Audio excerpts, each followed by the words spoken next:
Hey everyone, it's Agnach here. Welcome to another video. Before we go into the attacks, how has your CWL been this month?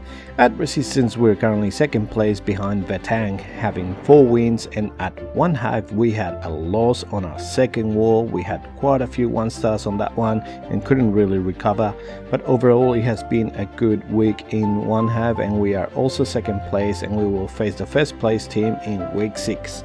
On Legends League, we are still high in Australia and we have faced some famous players and clans, so I have still been using Tribrid with Sir and Lord, and will show you some of my replays against these famous bases. My first replay is against a famous player called Itzu, so let's see the attack. So this is my first replay, and I'm putting here the king and the queen at 12 o'clock, and as well as you can see, it's against Itzu, his main base. So if you want to copy it, you can if you want, although it's been tripled. So I use my king and queen from 12 just to go in towards the eagle. I want to get that eagle down nice and quick. I have a dragon and an inferno dragon at 3 o'clock just creating the other side of the funnel. Putting my Tribrid in between with a double rage, early warning ability, blimp from behind. Super minions come out of the clan castle, so I use my poison there. I use the freeze for the single inferno and the sweeper just to make sure that my blimp gets the town hall down. I've had quite a few 1-stars thanks to that blimp not getting the town hall, so we don't want to get those 1-stars anymore. And now we just start flying around the base. Now this attack got really close. You still have freezes that you can use around, so I'm using them for the scatter. I usually use them for the splash damage, so probably I should have frozen the multi-inferno and the scatter. Some of my queen, I still have her ability, so I'm just waiting and hoping she doesn't have to use it until she faces the royal champion, which she did. And then we still have a few dragons and inferno dragons down south at 6 o'clock, which are gonna be quite OP for us. As you can see, the scatter is still standing up. We don't have an ability with the queen anymore, so she's gonna go down. There's only the scatter shot and the archer tower that are left that can hit air. So I just need these dragons just to fly around the base and try to get it. Now we just have 1 big dragon, 2 inferno dragons left. They get rid of that. A black monk kills Inferno Dragon, the big dragon gets killed by the scatter, and then the Inferno Dragon clutched this attack, and we ended up getting a 3-star. You can see too. Then I've been facing a lot of famous clans, so Killers as well, he's from Mces, a famous French clan. I've seen this base quite a few times, so if you see it as well, then this is the way to do it. I set my king and queen into the eagle compartment. As I said before, every time that you do this attack, if you can, you want to get the eagle with your heroes as well. In this compartment I can get rid of the defending king, I can get rid of the warning, I can get rid of the defending queen, and hopefully the scatter as well. So there's a lot of value there. Blimp in the center of the base goes all the way to the town hall. Thankfully there was no tornado trap there. The tornado trap was at the front of the town hall, which at the moment you're not going to be seeing a lot of the pro players at the moment. They're putting their tornado trap behind the town hall, because a lot of pro players are doing this attack or a very similar attack, and they're always blimping from behind, so they're trying to bait it as much as they can. However, you've got so many freezes that you just can keep freezing the area just to make sure that the blimp does bring the town hall down. You definitely want to get that thing down, and if it doesn't go down, then you can use your royal champion to go for the town hall as well. Here we have cleared base, and we've got a triple against Killers from Mces. The next famous clan, Vatang, so we've got PHJ, and again this ring base, so we have a king and queen. As you can see, a lot of these bases, a lot of players use it in Legends, so if you ever face them, this is the way to triple them. So king and queen on the right hand side, with the Tribrid in between, the double rage, the early warning ability with the blimp. Now the way that I deploy my Tribrid is I put dragons first, inferno dragons then I put the warden, then I put the loons, then I put the dragon riders, send the blimp, double rage, and use the warden ability. That's pretty much the order that I always use. And basically the reason why I put all my troops before I put and the blimp before I put the rages is because if I put the rages down, it just pushes the loons and the dragon riders forward way too fast, and my blimp is going to be way too behind before and for me to put the warden ability. It just doesn't work really well. Like, I found that if I send my blimp and let it be at the front of the warden's aura and put the rages, then the balloons and everything keeps up with the blimp, and then I can use my warden ability a little bit more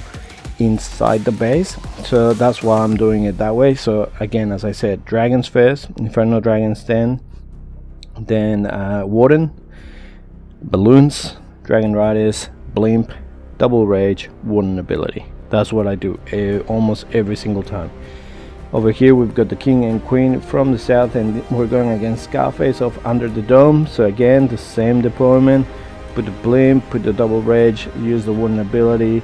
Also, if I'm going against the sweeper, I usually use 1 or maybe 2 freezes on the sweeper just to make sure that my blimp does get all the way to the town hall. The only time that that doesn't work is when I somehow manage to find the tornado trap. Like, there's 4 different ways that you can come into the base, but somehow my blimp always finds a tornado trap. So when that happens, then maybe stop freezing the sweeper, because it's not going to do much.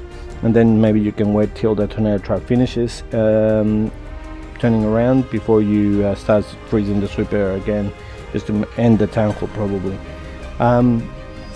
Over here we didn't have to use the poison, so we use the poison for the defending royal champion. The owl with the warden, it always becomes really good because it ends up killing the royal champion or any defending hero, and we get the triple against Scarface of Under the Dome. Then we have another Vatang player here, Wall, and again another ring base. So I do exactly the same thing, king and queen at 3 o'clock, just to create a bit of a funnel, get rid of one of the ADs. I also try coming in on this angle because that's where the eagle is, and it's away from the clan castle, so my king and queen won't pull the clan castle troops in case that they're like ice golems, lava hounds. The same deployment as I said before.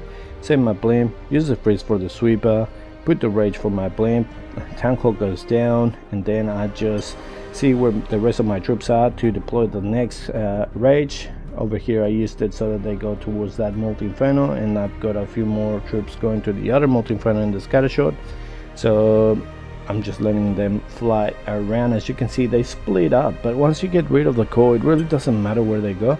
Over here I made a mistake and I sent the royal champion at 9 o'clock. I didn't send her at 6 because the king was there, and then I sent her at 9 and then realized, oh, the clan castle is still up. So probably if you're deploying your royal champion, just wait for that clan castle to go down, and that way the lava hound will not be pulled. But I'm a noob and I always like pulling out the lava hound and the ice golems with my royal champion and give her 0 value. But over here we ended up finishing the base, we ended up finishing with all the defenses, so now we were just clearing, and that's our second Vatang player that we were able to triple with this attack.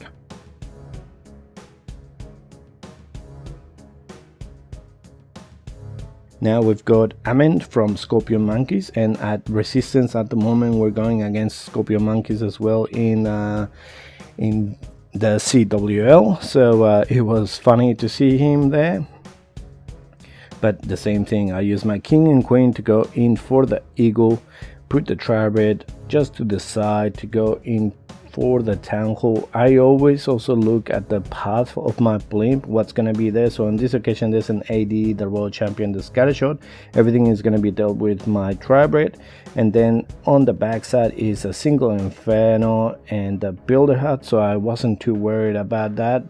I do find the tornado trap, but it's okay. I can still freeze the town hall and the single inferno so that the town hall goes down, the dragon rider ends up killing it. That dragon rider is going to end up going down to the single inferno, but that's okay. We use the final rage on the left hand side for the dragon so that they can go and kill the queen, hopefully, but they end up going down. I use the freeze for the single inferno and the royal champion so that my own royal champion can get rid of that single inferno. We still have a couple of dragon riders going on to the scattershot. We still have the royal champion with her ability, and we still have the queen just walking around, and we have one more freeze. So we do have a single inferno there at 3 o'clock, so I'm trying to save that freeze for as long as I can. the Dragon Riders are moving around. I use the Royal Champion ability. She's gonna be able to get rid of that AD nice and quick, so now I know I can use that freeze for that single Inferno. So once she starts going for the single Inferno, I use the freeze for the Builder Hat and the single Inferno. I'm not sure why that builder is still working even though I froze his builder. Maybe I didn't freeze him when I put the freeze, but we ended up freezing that area and we ended up getting the triple against Armin of Scorpion Monkeys. Well, those were some of my attacks in Legends League. What did you think of them? I really like this Tribrid attack. I've been using it with Seren Lord and it's been pushing me up in Legends. So the goal is 6,000, so we're halfway there. Hopefully we'll reach it in a couple of weeks. If you liked the video, please click the like button, subscribe to the channel, and I'll see you next time with more Clash. See ya.